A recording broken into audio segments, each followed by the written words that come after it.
Detrás de cada acto de gobierno existe una intención, un proyecto, un modelo, una idea de país. El modelo de Roca es un modelo donde el énfasis de la política está puesto básicamente en el sector agrario que exporta. El presidente Frondizi era alguien que tenía muy claro la necesidad de industrializar la Argentina. Luchamos para constituir la Unión Nacional. Soñábamos en primer lugar con un país democrático. Son los presidentes los responsables de cada modelo de país. El fundador de la democracia moderna en la Argentina. Los que definen si prevalecerán los intereses de la mayoría o los de una minoría privilegiada. El peronismo es un modelo de soberanía, de justicia social, de libertad e igualdad. ¿Qué es la dictadura del 76 al 83? Primero que nada, sangre, torpeza, ineptitud y violencia. El menemismo, el miedo social generado por la hiperinflación es el equivalente al miedo social de los tanques. En estos 8 capítulos analizaremos la gestión de distintos mandatarios argentinos. Un modelo que ha puesto el acento en la estabilidad, en el desarrollo.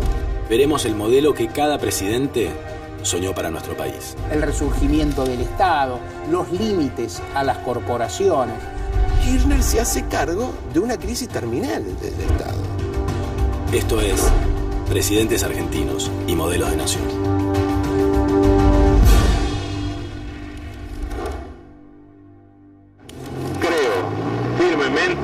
Que la señora Presidente debe ejercer su autoridad totalmente restablecida y fortalecida a través de los últimos acontecimientos para erradicar definitivamente a todo aquel individuo, sea civil, militar, que esté en contra de este proceso.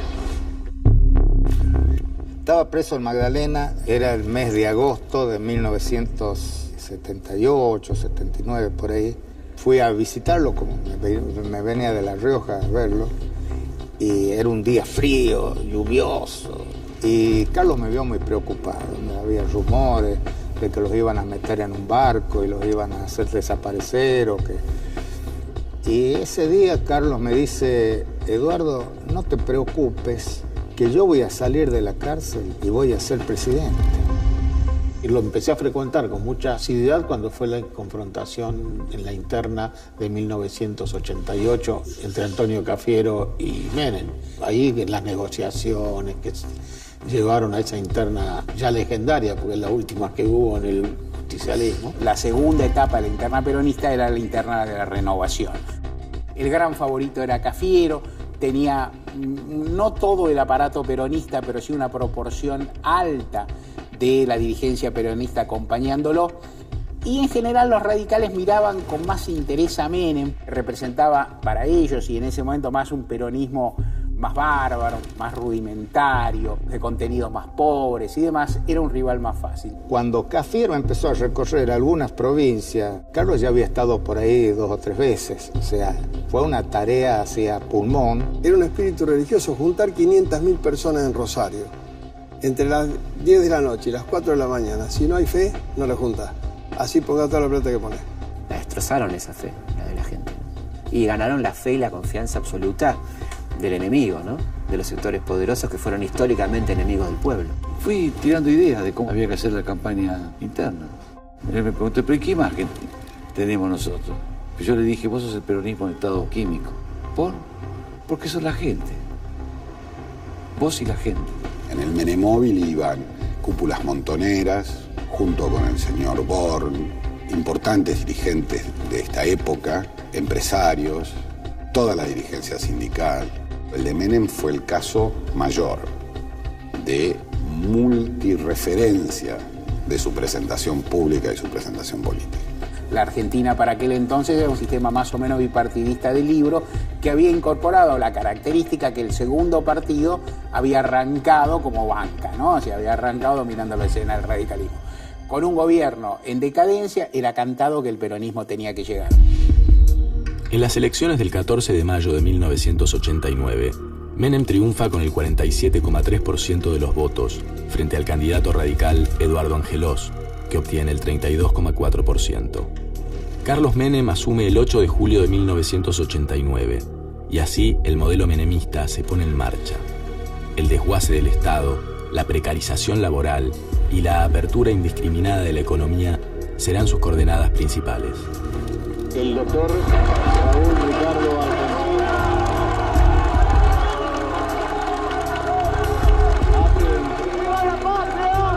Menem asume con las ideas históricas y tradicionales del peronismo.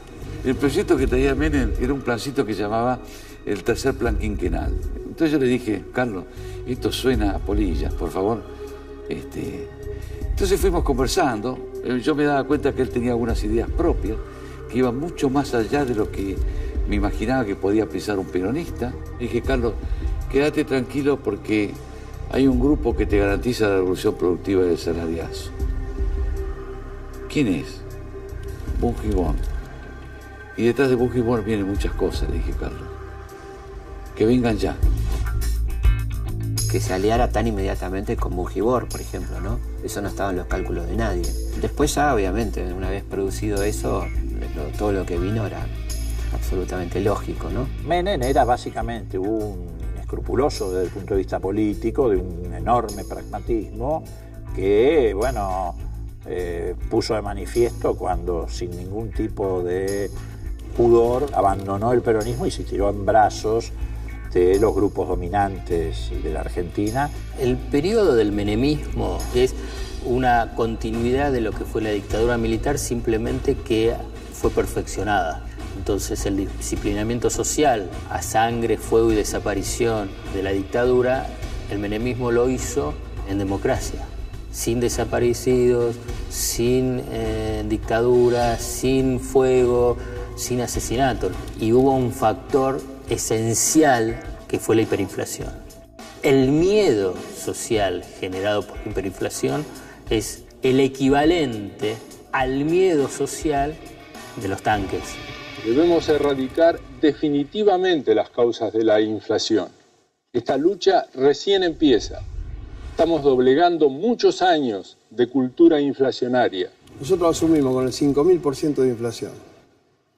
Yo creo que teníamos que hacer lo que teníamos que hacer a la velocidad que había que hacerlo.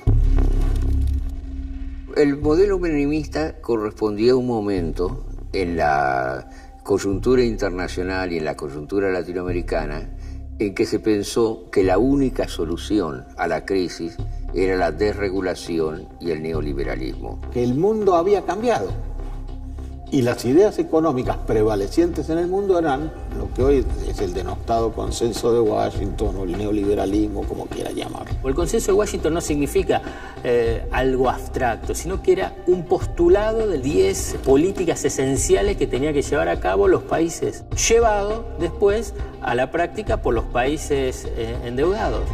Se sabe que no lo llevó a desarrollarse, sino que simplemente lo llevó a endeudarse, a estar más subordinado, a estar condicionados. La verdad que en su momento el consenso de Washington fue bueno. Mañana entra la ley de emergencias en el Congreso de la Nación, la ley de reforma del Estado y otros proyectos que nos van a posibilitar avanzar sobre esta pavorosa crisis que aqueja a la República Argentina. La ley de emergencia económica y la ley de reforma del Estado, que fueron los pilares donde se asentó todos los cambios que se produjeron en la década del 90.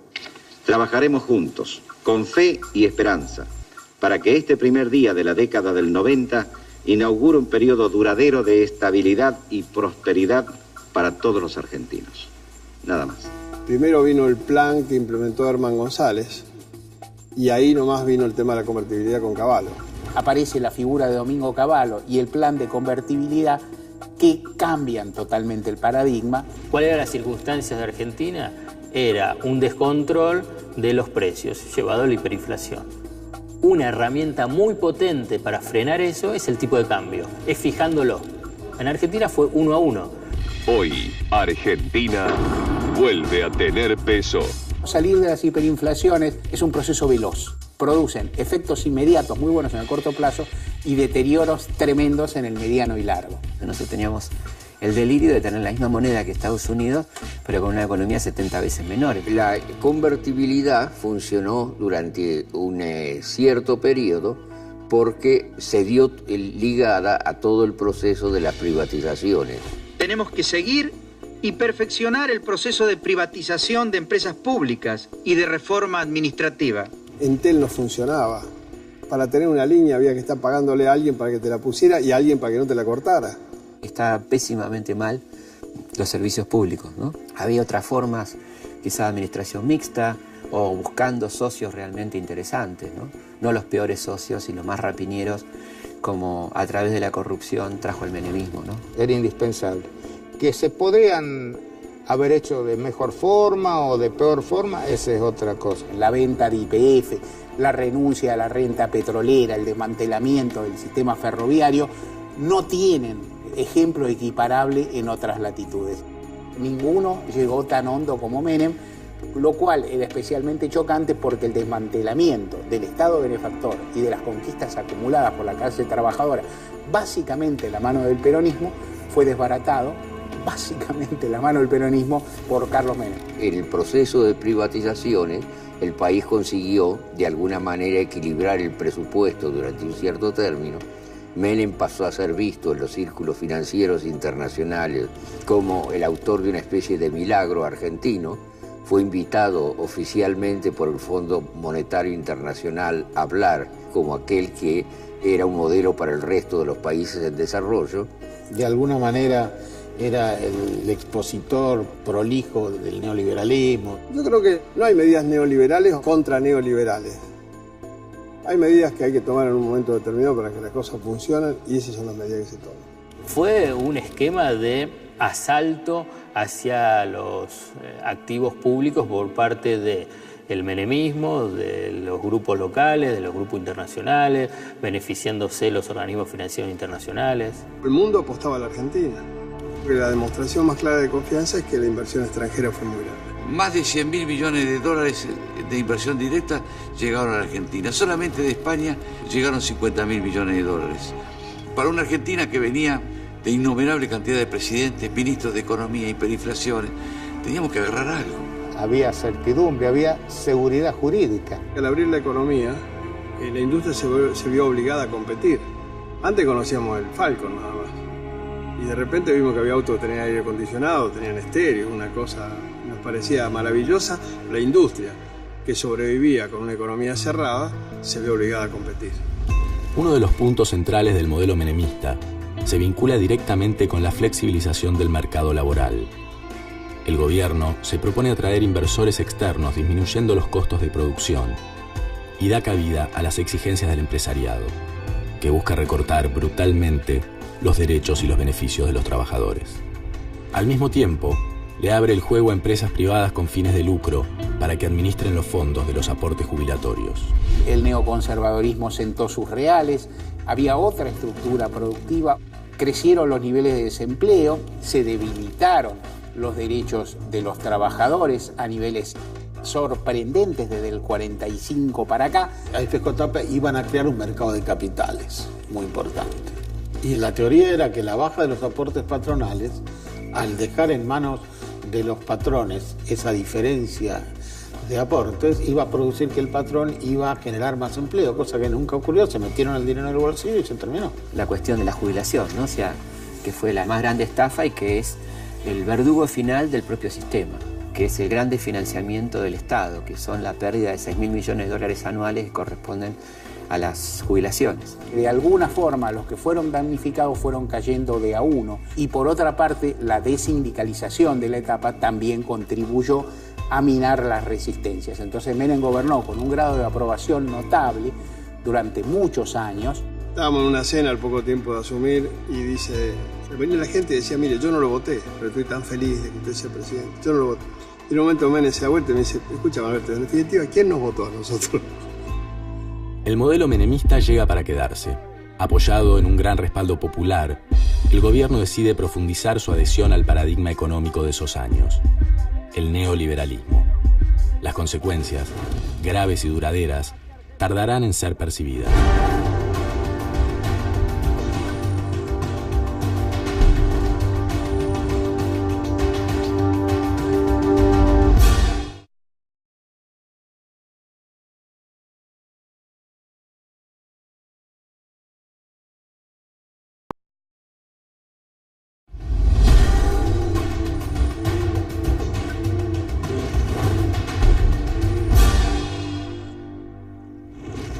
El modelo menemista plantea la necesidad de modernizar el Estado a como dé lugar.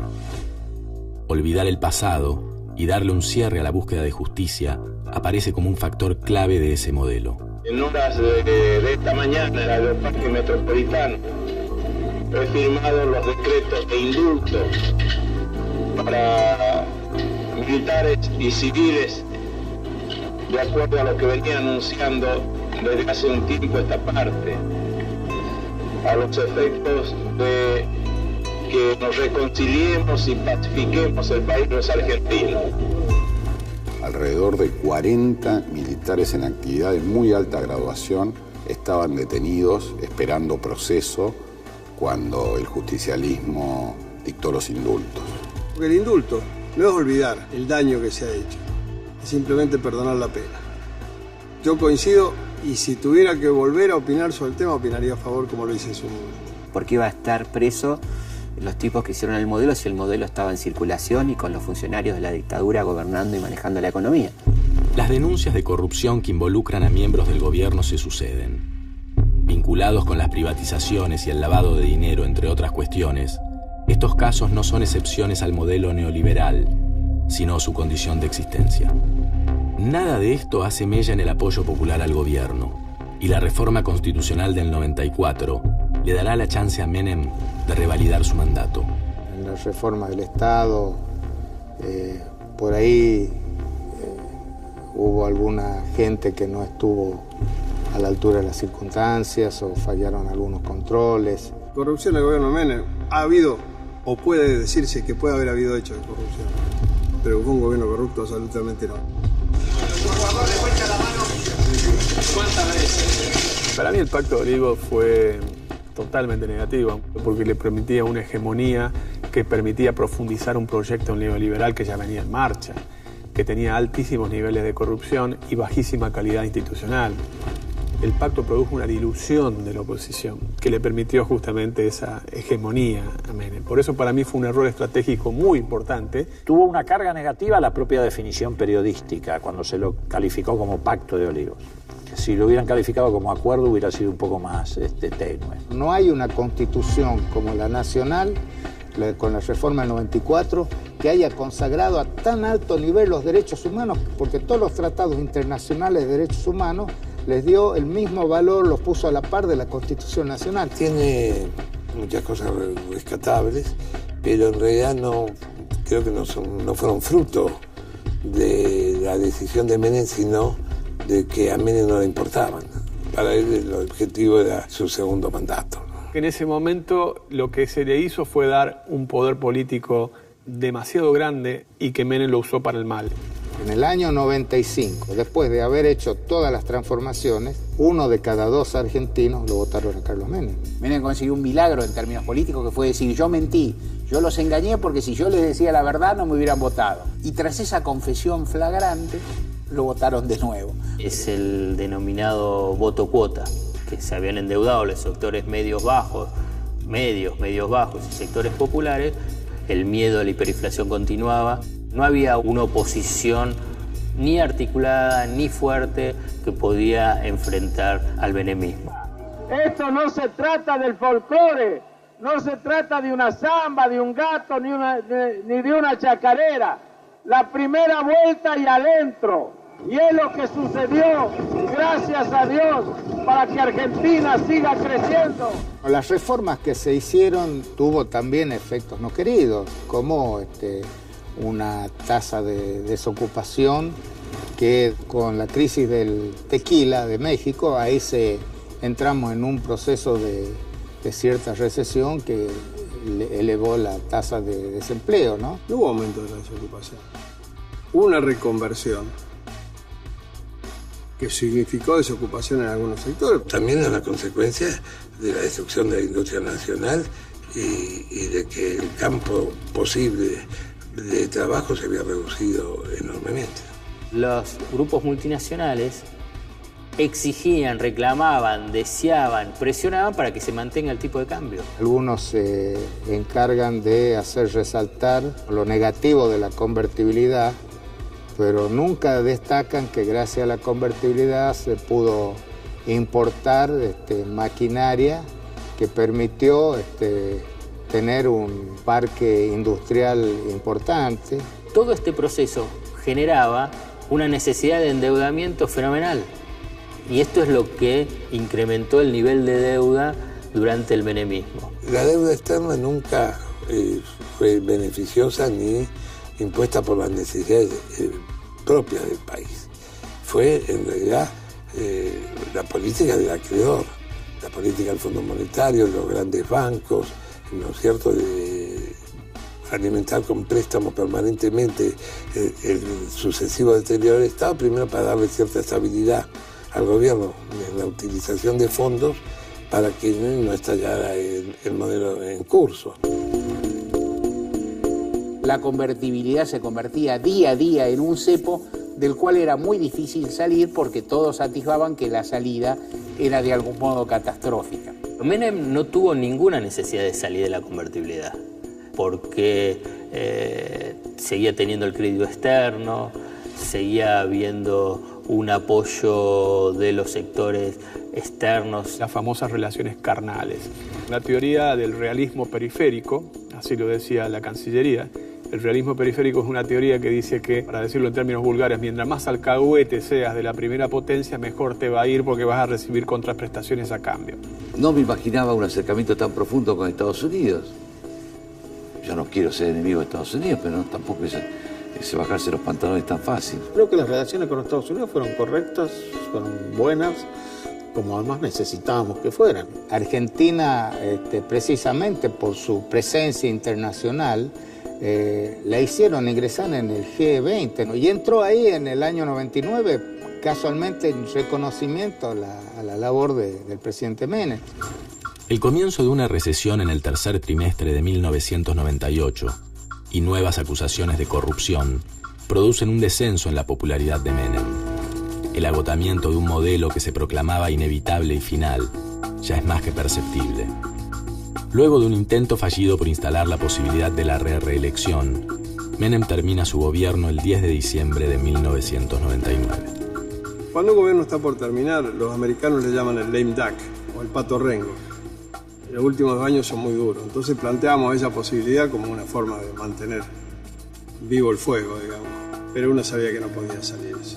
Uno si observa el periodo del menemismo, en términos históricos hay un empeoramiento, además de un crecimiento del desempleo, hay un incremento de la deuda. Yo creo que la deuda externa en general es algo que nadie va a pagar y nadie va a cobrar. Son asientos contables. Yo prefiero tener buenas rutas, buenos puertos, después veremos lo de la deuda. El gobierno de Menem fue un muy fuerte retroceso que afectó la credibilidad de la política como actividad. Un gobierno que fue marcado como un gobierno que se manejaba con cierta frivolidad. Yo me río cuando hablan de frivolización, pero yo digo, ¿qué es lo que es lo frívolo? A ver, hacer deporte, entrevistar o recibir a los Rolling Stones. Se produjo una enorme frivolización de la política, de una corrupción que no se ocultaba, hija también de una cultura de la impunidad. Los grandes palacetes de los nuevos ricos eran mostrados impúdicamente en las revistas, como si fuera normal pasar de una situación económica relativa a esas grandes fortunas que indicaban por de pronto especulación y corrupción. En estos momentos está bajando el señor presidente de la Nación con mucho cuidado. Lo vemos vestido deportivamente. Yo creo que a muchos argentinos les gusta el pecado, lo que no les gusta es que se sepa. Entonces tiene un autito chiquito acá, una Ferrari afuera. Bueno, Menem le trajeron una Ferrari, anduvo en la Ferrari. Bueno, era un hombre, es un hombre. Para que Argentina siga creciendo en paz. El modelo menemista era el modelo de la exclusión, era el modelo que imperaba en los organismos internacionales, en algunos centros de poder financiero, que era el de las sociedades fracturadas en los que tienen y no tienen, pero sobre todo en las sociedades que presentan una diferencia sustantiva entre los que participan y no participan. Digamos, si uno lo puede referir al modelo neoliberal: apertura, privatizaciones, desregulación, endeudamiento. Que digan que es política neoliberal, bueno, cada uno le pondrá el calificativo que quiere. Yo digo que es el modelo que necesitó el país en ese momento y que se fue adaptando a las circunstancias en la medida que devenían los acontecimientos nacionales e internacionales. Estableció reformas arrasadoras, le dio enorme poder al Estado para precisamente dejar a la sociedad sin Estado, para limitar derechos ciudadanos, para cambiar ejes impositivos, para cambiar la estructura del sistema educativo y del sistema de salud. La derecha en este país nunca pudo instrumentar un partido político. El partido político de la derecha fueron los militares. Recién con Menem encuentran el dirigente civil capaz de llevar hasta las últimas instancias los proyectos del capital concentrado dentro de una variable de discurso populista. Consiguió lo peor, consiguió la inequidad, consiguió la falta de federalismo, consiguió la disgregación de las economías regionales y no consiguió en cambio la estabilidad, que fue una suerte de espejismo que duró algunos años.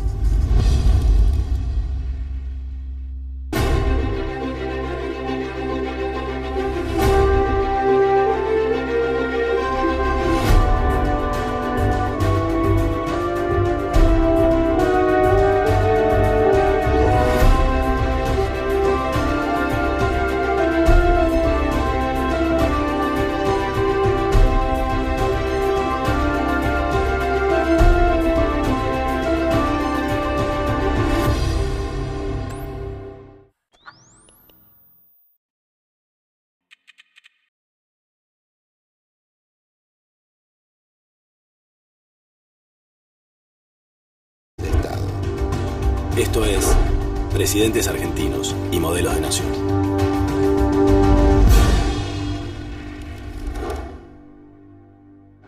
Creo firmemente que la señora Presidente debe ejercer su autoridad totalmente restablecida y fortalecida a través de los últimos acontecimientos para erradicar definitivamente a todo aquel individuo, sea civil, militar, que esté en contra de este proceso.